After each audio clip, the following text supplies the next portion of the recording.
श्री शिवाय नमस्तुभ्यम। दोस्तों, आप सभी लोग जानते हैं कि 27 मई 2024 को है नवतपा का पहला सोमवार या जेठ महीने का पहला सोमवार।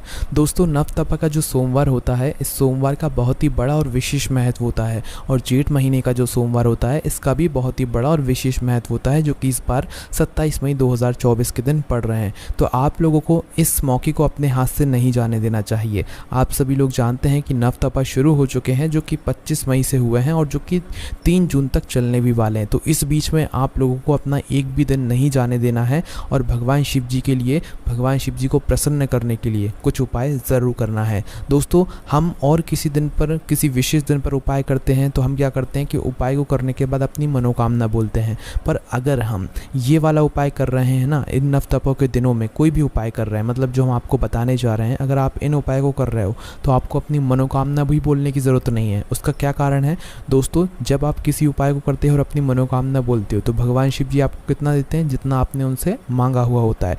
पर जब आप इन नवतपों में, इस जेठ के महीने में नवतपों में कोई उपाय करते हो, वो भी बिना अपनी मनोकामना के, बिना अपनी दुख और परेशानी के, तो भगवान आपको इतना कुछ प्रदान करते हैं जितने की आप कभी कल्पना भी नहीं कर सकते हो। तो इसलिए दोस्तों, हमने आपको अभी अपनी इससे पिछले वाली वीडियो में 2 लोटा जल वाला उपाय बताया है, जो कि इस नवतपे के दिनों में आप लोगों को ज़रूर करना है, जिससे कि भगवान शिव जी को आराम मिले, उनको भी आनंद मिले इस गर्मी में। क्योंकि आप लोग तो अपने घरों में कूलर की हवा में बैठे हुए होते हो, एसी की हवा में बैठे हुए होते हो, मतलब आपके शरीर को कष्ट नहीं होता, उसके लिए आप सब कुछ कर लेते हो। पर भगवान शिव जी को इन नवतपों में मंदिर में बैठे होते हैं, तो उनके लिए भी तो आप लोगों को कुछ करना चाहिए ना। तो उसके लिए ही दोस्तों ये 2 लोटा जल वाला उपाय है।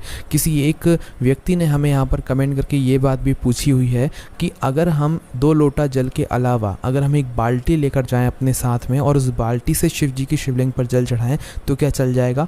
बिल्कुल चढ़ जाएगा। इन नवतपों के दिनों में या इस ज्येष्ठ महीने में आप जितना जल शिवलिंग के ऊपर चढ़ाओगे आपको उतना ही फल मिलेगा। ज़रूरी नहीं है कि 1 लोटा जल ही आप चढ़ाओ, आप एक बाल्टी भी अपने घर से लेकर जा सकते हो और वहीं से किसी हैंडपंप से शुद्ध जल भी भर सकते हो और उस जल से शिव जी की शिवलिंग का अभिषेक कर सकते हो, शिवलिंग पर जल चढ़ा सकते हो। ज़रूरी नहीं है 2 ही लोटा जल चढ़ाओ। वो तो हमने आपको बताया है कि अगर आप अपने घर से लेकर जा रहे हो तो 2 पात्रों में जल लेकर जाना। वैसे भी कर सकते हो, अगर किसी का मन है कि भाई नहीं, भगवान शिव जी को बहुत ज़्यादा ताप होता होगा, उनका 2 लोटा जल में भी कुछ नहीं होता होगा, तो उस जगह पर आप अपने मन के भाव से क्या कर सकते हैं कि भाई आप अपने साथ में किसी बड़े पात्र में ज़्यादा मात्रा में पानी भर कर लेकर जा सकते हैं और एक खाली लोटे के साथ में आप उस लोटे से शिवलिंग के ऊपर जल चढ़ा सकते हैं नवतपे के इन 9 दिनों में। ठीक है, तो आप लोगों को इस बात का ध्यान रखना है। तो दोस्तों, अब हम बात करते हैं इन नवतपों के 9 दिनों में किए जाने वाले उस उपाय की, या विशेष रूप से ये जो सोमवार आ रहा है, 27 मई को जो नवतपा का पहला सोमवार है, इस सोमवार को आप ऐसी कौन सी चीज़ जल में डालकर चढ़ाएंगे जिस चीज़ को डालने के बाद आपकी कुछ मनोकामनाएं, कुछ दुख और परेशानियां दूर होंगी। ठीक है, तो सबसे पहली चीज़ दोस्तों, जो हम आपको उपाय बता रहे हैं, ये किसको करना है, कहाँ पर करना है, ये पहले आप लोग सुन लो, क्योंकि मात्र आपको जल के अंदर कुछ चीज़ें डालनी है जो कि हम आपको बताएंगे। तो देखो, ये जो उपाय है ये घर की जो बड़ी माताएं बहनें होती हैं, विशेष रूप से उन माताओं बहनों में से किसी भी एक बड़ी माता बहन को करना है। अगर वो घर में उपस्थित नहीं है तो फिर घर का कोई बड़ा व्यक्ति भी उनकी जगह पर ये वाला उपाय कर सकता है। ठीक है, और ये जो हम आपको उपाय बताने जा रहे हैं ये आपको कहाँ पर करना है? भगवान शिव जी के मंदिर में ही करना है ना। आपको अपने घर के मंदिर में ये वाला उपाय नहीं करना है। आप अपने घर के मंदिर में जो शिवलिंग होती है भाई उसको अभिषेक कर सकते हैं, ठीक है, पर उपाय आपको भगवान शिव जी के मंदिर में जाकर ही करना है। आप सभी लोग जानते हो कि नवतपों के दिनों में भगवान शिव जी की शिवलिंग का भी ताप बहुत ज़्यादा बढ़ जाता है, क्योंकि उन्हें तो पहले से ही बहुत गर्मी लगती है और इन नवतपों के दिनों में तो गर्मी का जो तापमान है वो बहुत ज़्यादा बढ़ जाता है। तो इसलिए आप लोगों को इन नवतपों के 9 दिनों में आपको भगवान शिव जी के बारे में भी कुछ बातें ज़रूर सोचनी चाहिए। ठीक है, तो अभी तो हमने आपको ये बात बता दी है कि आप 2 पात्रों का जल, जो कि हमने पिछली वीडियो में आपको बता ही दिया है, 2 पात्रों का जल लेकर जा सकते हैं। या 2 पात्रों के अलावा अगर आपका मन नहीं मान रहा है कि भाई नहीं, भगवान शिव जी को और गर्मी लग रही होगी, तो फिर आप अपने साथ में एक बाल्टी या किसी भी एक बड़े पात्र में जल ले जाकर उससे भी अपने लोटे से शिवलिंग पर जल चढ़ा सकते हैं। उससे फिर ज़रूरी नहीं कि आप 1 लोटा जल चढ़ा रहे हो या 2 लोटा जल चढ़ा रहे हो, 3 चढ़ा रहे हो, 10 लोटा जल भी चढ़ा रहे हो तो भी कोई दिक्कत वाली बात नहीं, क्योंकि नवतपा चल रहे हैं, गर्मी का मौसम चल रहा है, तो इसलिए भगवान शिव जी को बहुत आनंद मिलता है। अब आप खुद सोच लो, जब आप भगवान शिव जी को इतना आनंद दोगे, वो आपसे प्रसन्न होंगे, तो वो आपको अपने आप ही इतनी खुशियाँ देंगे जिसके आपने कभी कल्पना भी नहीं करी हुई होती है, ठीक है। और जो हम आपको उपाय बता रहे हैं, इन उपायों को करते समय आपको भगवान शिव जी से कोई मनोकामना नहीं बोलनी है, कोई दुख और परेशानी नहीं बोलनी है, बस जो हमने आपको बोला है वैसे करके आपको आ जाना है, ठीक है।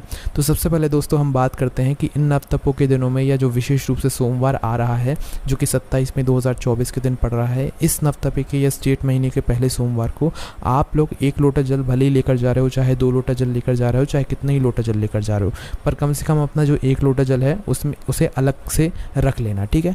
उस 1 लोटे जल के अंदर अगर आप लोग इत्र डाल लेते हो, क्या इत्र ये जो चीज़ है ये आप सभी लोग जानते हो, मतलब परफ्यूम जिसे हम कहते हैं, पर भगवान के लिए जो इत्र इस्तेमाल लिया जाता है वो पूजन वाला लिया जाता है, जो कि आपको पूजन वाली दुकान पर ही मिलता है। आप लोग ये गलती बिल्कुल मत करना कि आप लोग अपने घर का जो मतलब परफ्यूम होता है वो ले लो। यहाँ पर जो इत्र होता है ये भगवान का अलग इत्र होता है। तो आपको क्या करना है, या आप इस सोमवार के दिन, मतलब जो नव तपा का पहला सोमवार है, इस सोमवार के दिन अगर आप अपने 1 लोटे जल के अंदर, जो भी आप 1 लोटा जल शिव जी पर चढ़ाने वाले हो, भले ही 2 पात्रों में जल लेकर जा रहे हो, पर आप जो अपना 1 लोटा जल है उसको अलग से मतलब रखना, मतलब वही 2 लोटे जल में से कोई भी 1 लोटे के अंदर आप लोगों को अपना इत्र डालना है। कितना इत्र डालना है, भले ही 1 बूंद डालो, पर कुछ ना कुछ इत्र का भाग जो है वो आपके लोटे के अंदर ज़रूर डालना है। अब ये डालना क्यों है, सबसे पहले वो सुन लो। तो देखो, इस नव तपे में अगर आप लोग अपने किसी भी 1 लोटे जल के अंदर इत्र डालकर उसे भगवान शिव जी के मंदिर में जाकर शिव जी की शिवलिंग के ऊपर जाकर चढ़ा रहे हो, तो इससे होगा क्या कि भाई आपके घर में जो भी रोगीला व्यक्ति होगा, जिसकी तबीयत हमेशा ख़राब रहती है, जिसके जीवन में जो है मतलब स्वास्थ्य हमेशा उसका ख़राब रहता है, अस्पताल के चक्कर लगाने पड़ते हों, तो भाई आप इस तरीके से इस जल को शिवलिंग के ऊपर चढ़ाओ, उस व्यक्ति की रोग और बीमारी बहुत जल्द ठीक हो जाएगी, ठीक है। अगर दोस्तों वह सक्षम हो सके, जिस व्यक्ति की रोग और बीमारी के लिए आप लोग यह वाला उपाय कर रहे हो, या जिस व्यक्ति के शरीर में हमेशा कुछ ना कुछ कष्ट रहता ही रहता है, तो भाई अगर वो खुद अपने हाथों से ये वाला उपाय कर सकता है ना, तो बहुत अच्छी बात है।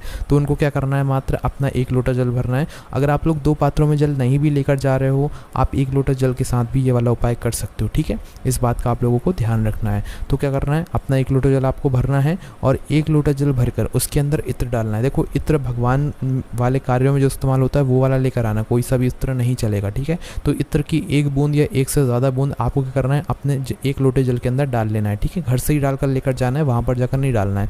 घर से डालकर लेकर जाना, शिव जी के मंदिर पहुँचना, भगवान शिव जी के दर्शन करना, और दर्शन करने के बाद शिवलिंग के पास में आना। शिवलिंग के पास में आने के बाद आपको क्या करना है कि इस जल को शिव जी की शिवलिंग के ऊपर एक धारा से धीरे धीरे करके आपको चढ़ा देना है, ठीक है। और जैसे ही आपका जल चढ़ जाता है, मात्र भगवान शिव जी के पास में बैठना है, हाथ जोड़कर 2 मिनट श्री शिवाय नमस्तुभ्यम का जाप करना है, और वहाँ पर भगवान को धूप देना है, और वहाँ से उठकर आप लोगों को अपने घर पर आ जाना है। बस यहाँ पर ये वाला उपाय पूरा हो जाता है। देखो, जिसको रोग और बीमारी है, या जिसके शरीर में कोई कष्ट है, अगर वो खुद अपने हाथों से ये वाला उपाय कर रहा है तो कोई दिक्कत वाली बात नहीं है, उसको कुछ नहीं बोलना है। पर अगर आपके घर का कोई और सदस्य ये वाला उपाय कर रहा है, जो कि अपने ही घर के किसी और सदस्य के लिए ये वाला उपाय कर रहा है, तो फिर जब वह जल इस शिवलिंग के ऊपर चढ़ा देता है, इस इत्र वाले जल को, तो उसके बाद में उस व्यक्ति के लिए आपको भगवान से एक बार प्रार्थना ज़रूर करना है, क्योंकि आप ये वाला उपाय अपने उसी घर के सदस्य के लिए कर रहे हैं जिसका नाम आप लोग लेंगे भगवान शिव जी के मंदिर में इस जल को चढ़ाने के बाद, ठीक है। तो एक बार उसका नाम लेकर उसके लिए प्रार्थना कर लेना कि भगवान शिव जी, इसके शरीर में बहुत रोग और बीमारी रहता है, तो इसको आप जल्द से जल्द ठीक कर दीजिए, ठीक है। उसके बाद में दोस्तों, अब जो अगला हम आपको उपाय बता रहे हैं, ये वो उपाय है जिस उपाय को करने से आपके घर में धन प्राप्ति होगी। आपके घर में अगर धन की समस्या चलती रहती है तो आपकी वह धन की समस्या दूर हो जाएगी। पर उसके लिए आपको क्या करना होगा, तो देखो, एक बार में सिर्फ आप लोग एक ही चीज़, मतलब अपने 1 लोटे जल के अंदर डालना है, एक साथ सभी चीज़ें नहीं डालना। इत्र डाल रहे हो तो सिर्फ इत्र डालना रोग और बीमारी के लिए, और जो हम आपको बताने जा रहे हैं उनको सभी को अलग अलग ही आपको डालना है, ठीक है। एक साथ एक दिन में ये उपाय नहीं करना है ना। तो देखिए, अगर आप अपने घर में धन से जुड़ी हुई समस्या से बहुत ज़्यादा परेशान है, तो भाई आपके घर में माता लक्ष्मी जी की कृपा बिल्कुल भी नहीं है, तो उस जगह पर आपको क्या करना है कि कमल गट्टा, एक कमल गट्टा आता है जो कि सुपारी जैसा दिखता है, ठीक है। और ये कमल गट्टा जो है आपको कहाँ पर मिलेगा, पूजन वाली दुकान पर आसानी से मिल जाएगा।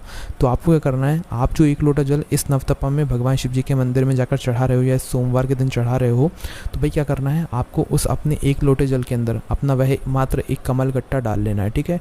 उस एक कमल गट्टे को अपने 1 लोटे जल के अंदर डालकर, घर से डालकर लेकर जाना है, मंदिर में जाकर नहीं डालना है, घर से डालकर लेकर जाना, भगवान शिव जी के मंदिर पहुंचना, शिव जी के दर्शन करना, फिर इस 1 लोटे जल को, जिसके अंदर आपने कमल गट्टा डाला है, कमल गट्टे के साथ में आपको इस 1 लोटे जल को शिव जी की शिवलिंग के ऊपर चढ़ा देना है। जल के साथ ही में आपको कमल गट्टा शिवलिंग पर चढ़ा देना है, कमल गट्टे को वापस लेकर नहीं आना है, इस बात का ध्यान रखना, ठीक है।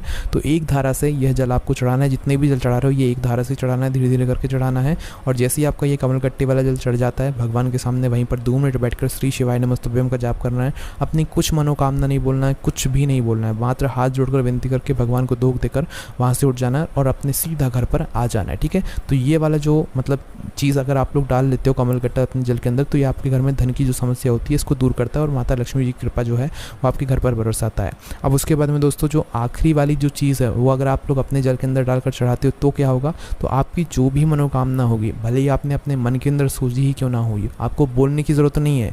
इस चीज़ को अगर आप अपने 1 लोटे जल के अंदर डाल रहे हो तो आपको भगवान से मनोकामना नहीं बोलना है, मात्र आपको उपाय करना है, ठीक है। तो इसमें क्या करना है, आप जो अपना 1 लोटा जल लेकर जा रहे हो, इस 1 लोटे जल के अंदर मात्र आपको अपनी एक बेलपत्र लेना है, ठीक है।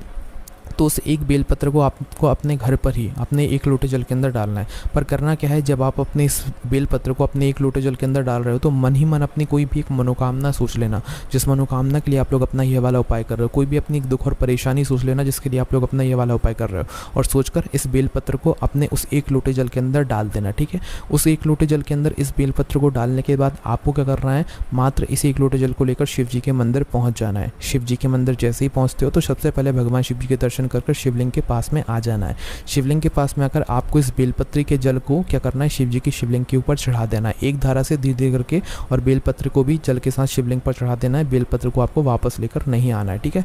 तो शिवलिंग पर इस जल को चढ़ा देना, बेलपत्री वाले जल को, और भगवान के सामने 2 मिनट बैठकर श्री शिवाय नमस्तुभ्यम का जाप करना।